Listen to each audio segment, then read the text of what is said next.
Bonjour à tous, ici Monsieur Zoom. Oui, Monsieur Zoom et plus Hans Zoom. Je vais être franc avec vous, j'ai décidé de changer le nom de ma chaîne pour deux principales raisons. Tout d'abord, si jamais dans un futur lointain, j'ai envie de vous filmer autre chose que des fourmis, que ce soit d'autres animaux, des phasmes, des hannetons, des dauphins, des girafes ou encore Bernard Minet, je préfère le faire maintenant pour ne pas être pris au dépourvu.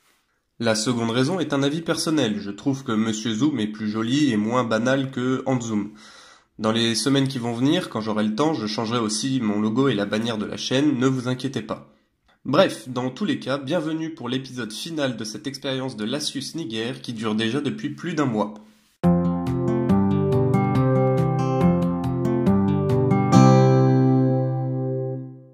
Comme vous le savez, je suis parti en Espagne pendant une semaine et je n'ai donc pas pu filmer tout ce qui avait pu potentiellement se passer durant ce laps de temps. Mais reprenons. Lorsque je suis rentré chez moi, les Hunger Games étaient terminés.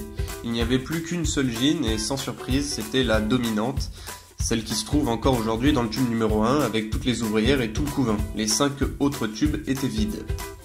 Mais comme il n'y a plus qu'une gin, il n'y a plus rien à regarder alors? S'il vous plaît. Oui? Pas content! Pas content! Pas content! Pas content! Et vous auriez raison.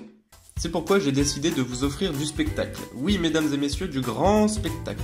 Ce que je vous ai peut-être pas dit, c'est que je n'ai pas récolté seulement les 6 gins qui étaient dans la boîte en plastique pour l'expérience.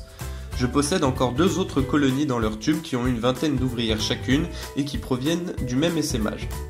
Alors qu'on soit bien d'accord, ce que je vais faire n'est peut-être pas très éthique parce qu'il va y avoir pas mal de décès, j'en suis certain, mais j'en suis conscient. Et hormis le côté, je dirais, spectacle de la chose, il y a un côté observation qui me tient particulièrement à cœur parce que je vais filmer presque toute cette guerre. Ces observations rattraperont mon erreur de calcul dans les naissances du début de l'expérience. Vous vous doutez de ce que je vais faire? Oui, exactement, je vais mettre dans la boîte en plastique les 2 autres colonies en tube et ce sera la grande bataille de cette expérience. Bon, avant la guerre, il faut tout d'abord se renseigner sur les armées. L'armée numéro 1 est une des fondations qui se trouvait dans un tube, séparé de l'expérience. Elle possède exactement 20 ouvrières.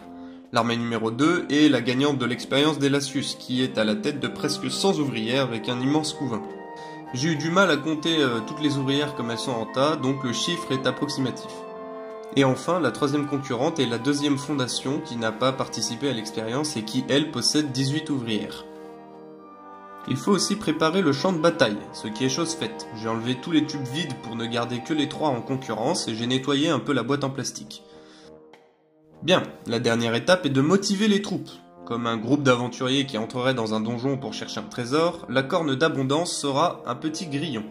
J'ai aussi bouché au préalable le tube numéro 2 afin qu'il ne prenne pas d'avance sur les autres tubes.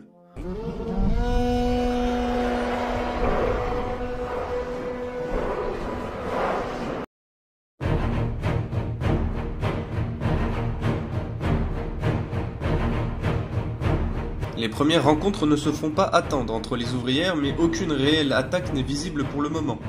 Aussi, les gins sont rapidement prises à partie, contrairement aux ouvrières. Les 2 gins des plus petites fondations se font attaquer. Une dizaine de minutes après le début des hostilités, les reines sont en train de se faire attraper, immobilisées et sûrement tuées. Je voulais aussi revenir sur un point intéressant. Comme au début de l'expérience, lorsque les tubes ont été ouverts la première fois, il n'y a eu aucun décès des ouvrières pendant cette guerre. Mon hypothèse est selon moi que la bataille de ces dernières était simplement de revendiquer leur marque de phéromones. Comment dire, par effet de masse, les ouvrières les plus nombreuses marquent en fait les ouvrières adverses afin de les soumettre et de les convertir à l'odeur coloniale de la fondation dominante. Tout ça pour les recruter dans cette nouvelle colonie. Ça me fait un peu penser à une guerre de religion, mais pas le côté où il faut tuer les hérétiques, mais le côté où il faut convertir le peuple à la soi-disant vraie religion. Mais ça, c'est mon point de vue.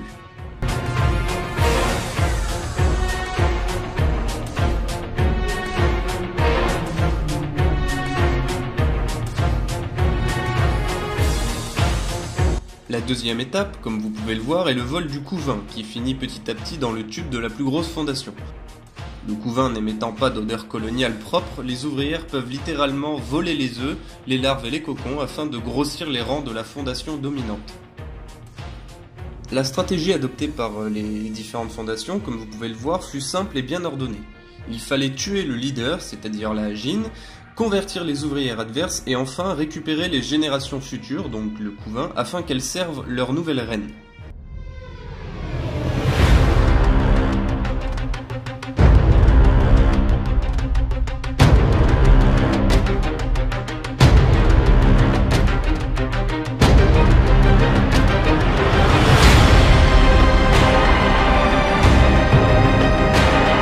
Voilà, c'est sur cette bataille et sur ces observations fort intéressantes que se conclut cette expérience des Lasius Niger.